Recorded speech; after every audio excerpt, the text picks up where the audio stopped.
আপনারা ইতিমধ্যে জেনেছেন যে ঢাকা সহ সারা বাংলাদেশের মহাসড়কে বিএটিএ একটা অভিযান চালাচ্ছে স্লিপার বাসের বিরুদ্ধে।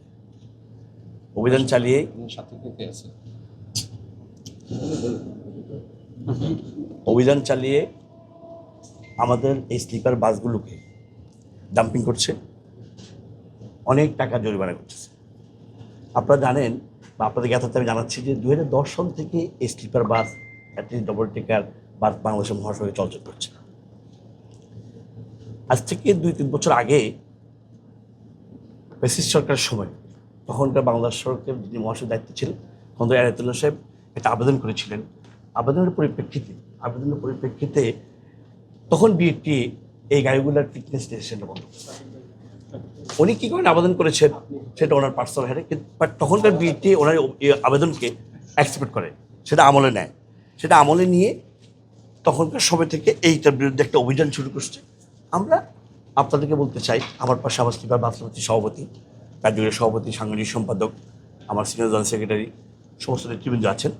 আমরা বিভিন্ন পরিবহন চালাচ্ছি, বিভিন্ন পরিবহন মারি।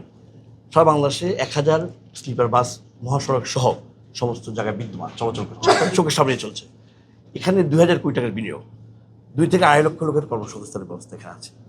ইতিমধ্যে আপনারা দেখেছেন যে বাংলাদেশের মহাসড়কের মানুষ, অর্থাৎ যারা বিভিন্ন পর্যটক কেন্দ্রে যাচ্ছেন, বিভিন্ন পর্যটন স্পটে যাচ্ছেন, স্কুল ছুটি বা বন্ধের ফাঁকি দিয়ে যখন মানুষ বেড়াতে যাচ্ছে, সমাজের এনএসসি থেকে শুরু করে নিম্ন মধ্যবিত্ত মানুষ করে সবাই কিন্তু এই স্লিপার বাসে স্বাচ্ছন্দ্যে নিরাপত্তার সহিত ভ্রমণ করছে। এবং অত্যন্ত সবচেয়ে সুখবর হলো যে মহাসড়কে এই অ্যাক্সিডেন্টটা অত্যন্ত কম। আপনারা দেখেন যে জরিপে একদম 1% নয়, ব্যাপারটি পর্যায়ে আসছে। কেন আসছে? এই পরিবহনটা আমরা যারা চালাচ্ছি মালিক সমিতি সহ আমাদের পরিবহন মালিকরা অত্যন্ত সচেতন, এবং আমরা যাদেরকে দিয়ে গাড়িটা চালাচ্ছি, ড্রাইভার, আমাদের গাইড, আমরা সবাইকে সবসময় কাউন্সিলিং করি যে একটা গাড়িতে যেন বাসা বাড়ির মতো করে মানুষ যখন কোথাও জার্নি করতে যায় তাহলে সে গাড়ি স্টার্ট থেকে শেষ পর্যন্ত তোমার মাইন্ডসেট থাকতে হবে যে এখানে কোনোভাবেই ওভার স্পিডে গাড়ি চালানো যাবে না।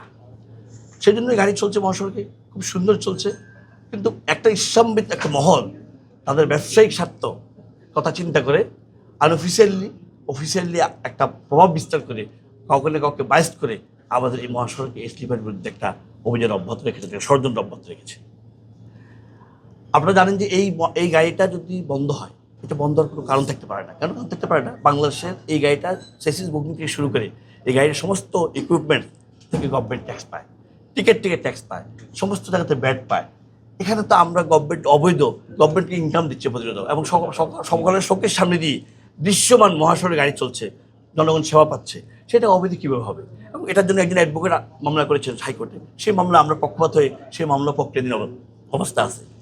এবং বিএটিএ সহ আমরা সমস্ত ওই দপ্তরে আমাদের চিঠি দেওয়া আছে, বাংলাদেশ সচিবালয় মন্ত্রণালয়ে আপনার সমস্ত পেপার সাবমিট করা আছে, এবং বুয়েটে এক্সপার্টরা এই গাড়িটা এক্সিট পয়েন্ট কোথায় হবে, কোথায় করলে কি সুবিধা হবে, কোথায় কী করলে অসুবিধা হবে, সমস্ত কিছু সুলসরা বিশ্লেষণ করে একটা গাড়ি রেডি করে অলরেডি ওখানে সাবমিট করা আছে, শুধু সিদ্ধান্ত অপেক্ষা আছে।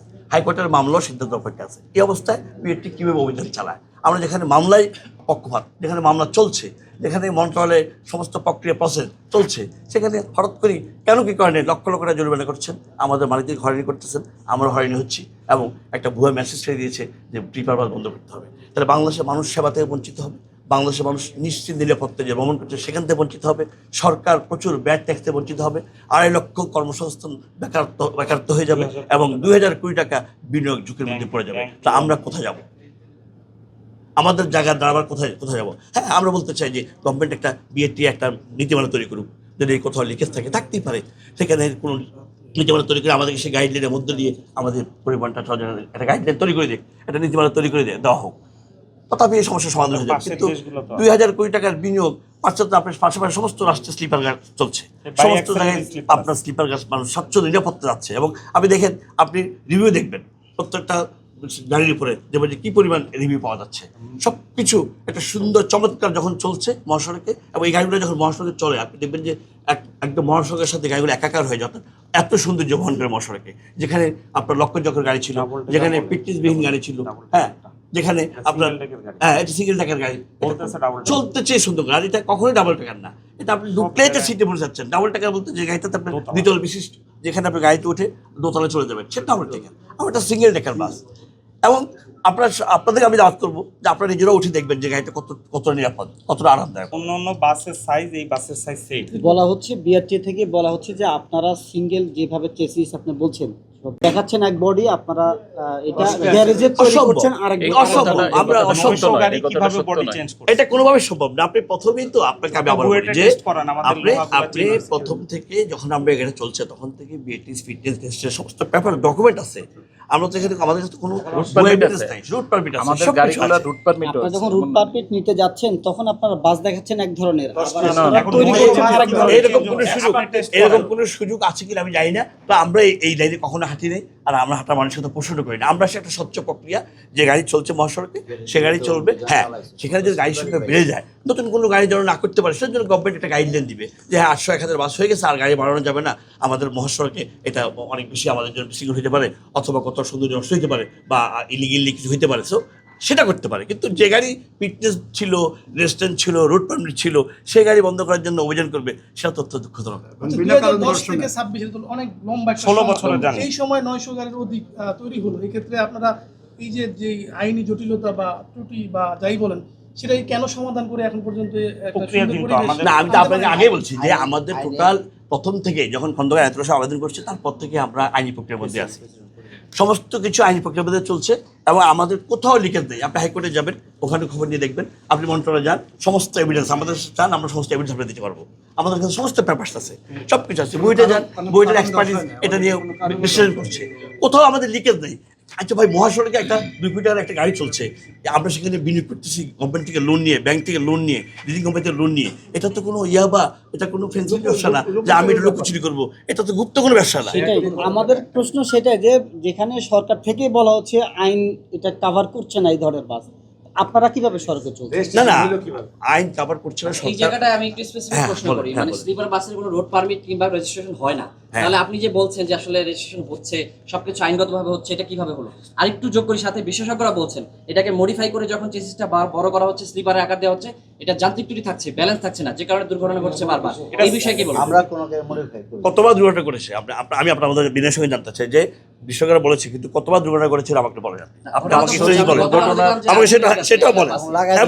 এবং রুট পারমিট হয় না, রেজিস্ট্রেশন হয় না, এই কথা আমি বিনয়ের সঙ্গে আপনার সাথে দ্বিমত পোষণ করি।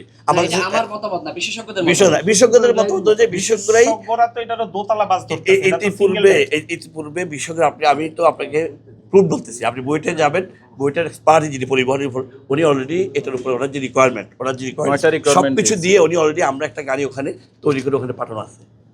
আপনারা নিজেরা সেখানে গিয়ে কথা বলতে পারেন, আপনাদেরকে আমি এভিডেন্স সহকারে বলতেছি। সো আমাদের এখানে কোনো লোক কিছু নেই বিনিয়োগ করবো, বা আমরা বাংলাদেশের মানুষ, আমরা দেশের নাগরিক, আমরা ব্যবসা করে খাবো, সরকারের ট্যাক্স দেবো, ব্যাট দিব, আমরা আপনাদের সেবা দেবো, জনগণ সেবা পাবে, সেখানে আমরা কেন লুকোচুরি করবো? আর লুকোচুরি করার তো ব্যবসায়ীটা না, একটা বাংলাদেশের সবচেয়ে গুরুত্বপূর্ণ সেক্টর হলো পরিবহন। সে পরিবহনটা সবচেয়ে স্পষ্ট, সকাল ঘুম থেকে রাত পর্যন্ত মহাসড়কের পরিবহন চলছে, এখানে লুকোচুরির তো কোনো সুযোগ নেই, এখানে লুকোচুরি দেওয়ারও সুযোগ নেই, করার সুযোগ নেই। আমরা লুকোচুরি কেন করবো? বরঞ্চ যারা ষড়যন্ত্র করছে তারা